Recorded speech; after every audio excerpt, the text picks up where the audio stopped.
Hello and welcome to the CDO Magazine interview series. I'm Nazar Labunets with Ataccama, and today I have the pleasure of talking with Danielle Cloud, Senior Vice President, Enterprise Data Governance and Platforms at American Express. Danielle, nice to have you with us today. It's great to be here. Thanks, Nazar. So, yeah, this is interesting. So, not just CDEs, not just data metrics. So, how do you measure success? How do you show your coverage? Yeah, so there's some quantitative and some qualitative, I would say, aspects. On the quantitative side, we knew we didn't want to count CDEs. So what we had done is we had worked with each of the business units, and by data domain, we would say what we want you to do is um, identify a roadmap of the scope segments, which were inclusive of a set of CDEs, the system lineage that they were traversing, and we mapped those things out, and we gave people a time period to do all of those, execution steps I mentioned early, right? Put the quality controls in, make sure your metadata is cataloged correctly, make sure your ownership's established, make sure that you have performed all the system kind of checklist items for data. And then we basically started to count like our progress or show our progress by completing scope segments. And you can see it across domains, and you can see it happening across the different business units. So it helps very quickly show some of the progress of our journey to kind of bring data under the governance of this new kind of central federated program. And then on a qualitative side, I think a lot of this is some of the cultural things that we've done, right? So like creating some of those jobs. If you looked at how many people were in jobs like this, before we started to now when we started, right? We've grown jobs, in the hundreds. We're hosting awareness days on an annual basis. We provide enterprise level training to all colleagues, and then we have more specific training for stewards and custodians and some of the other roles. We generate a lot of, I think, excitement about the work, and it's now become like a career discipline in the company, where we even have kind of talent progression discussions for data roles specifically. So I think these are all things that weren't as clear to articulate before, but now these things are showing up in ways of me able to say, like, we've been adding value, and we are becoming more successful in this space. Right. Yeah, thank you. So going back to quantitative, so you mentioned, how you want to, define data quality and, document metadata and do all those things for, let's say, a set of CDEs within a data domain. So uh, on a quantitative side, do you actually care that data quality is this much for this CDE, and we have Sure documented do. this percentage of critical data elements? So we have a metric that we track in terms of, all each of the critical data elements need to have quality controls, a minimum set of those. And so we track the different controls and rules that have been put in place.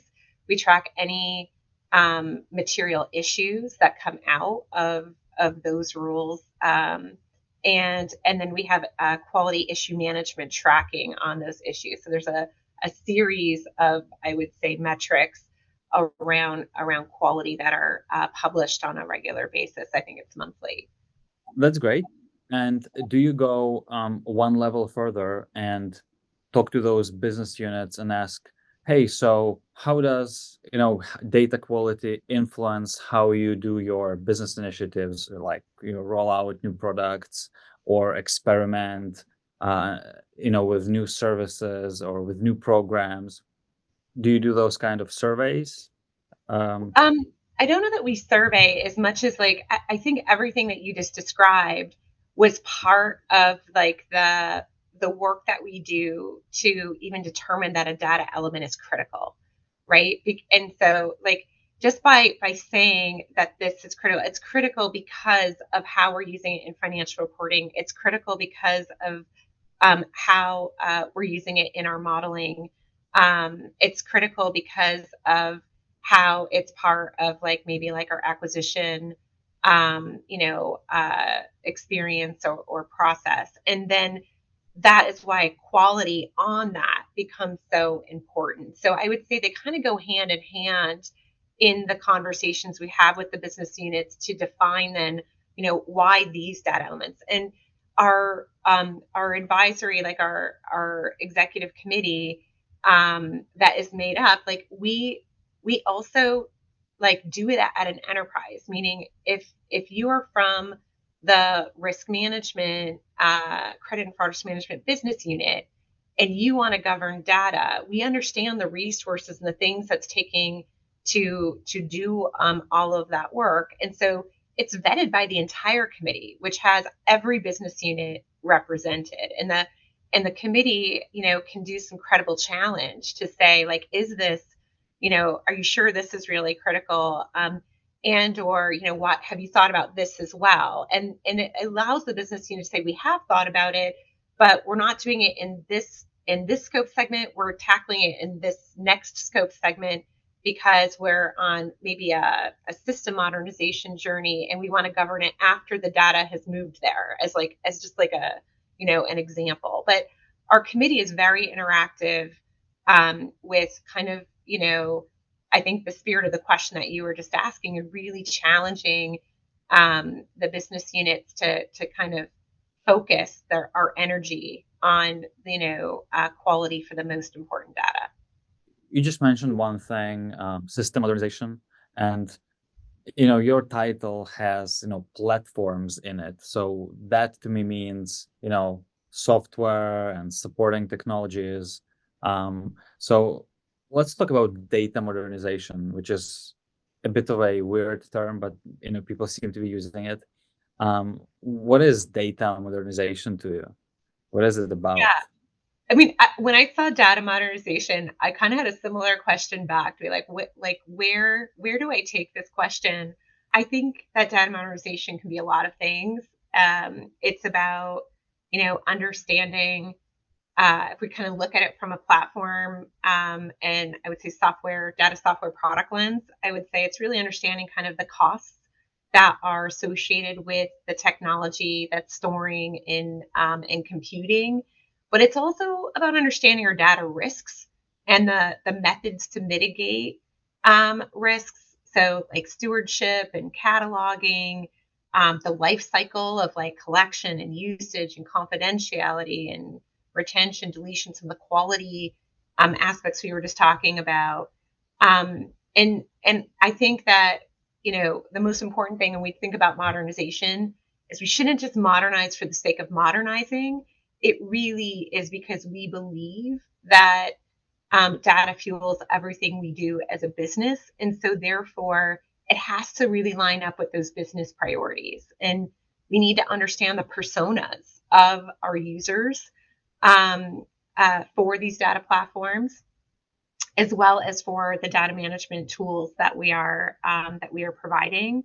And these personas play really different roles, right? And they have, I would say, varying degrees. Like you are going to have your kind of hardcore decision science type of background. You might also have, more of I need to build a report for, my marketing performance and servicing metrics. So you have a really wide range of people that you're serving with your data platforms and your data management tools.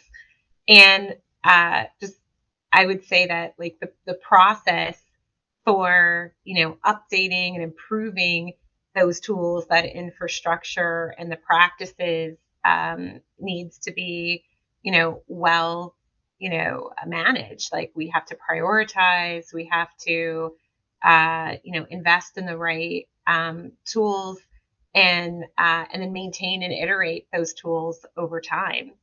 there was a previous CDO magazine interview series with Kavita Gupta, who is on my team, and she talked about our information delivery network, which is it was a legacy kind of data platform. And I'm sure that the people who created it more than 20 years ago never thought it would last 20 years, right? Like that wasn't the goal when they made it 20 years ago. And so I do think it's important that we're, continually assessing what are our business needs, what are the tools and solutions that we have in place, and how do we make sure that we are modernizing them in time for, the activities that we want to see happen that drive our growth, that drive customer value. Thank you, Danielle, for joining me today. Please visit cdomagazine.tech for additional interviews. Great. Thanks for having me. It's a lot of fun. It's great to meet you as well, Nazar.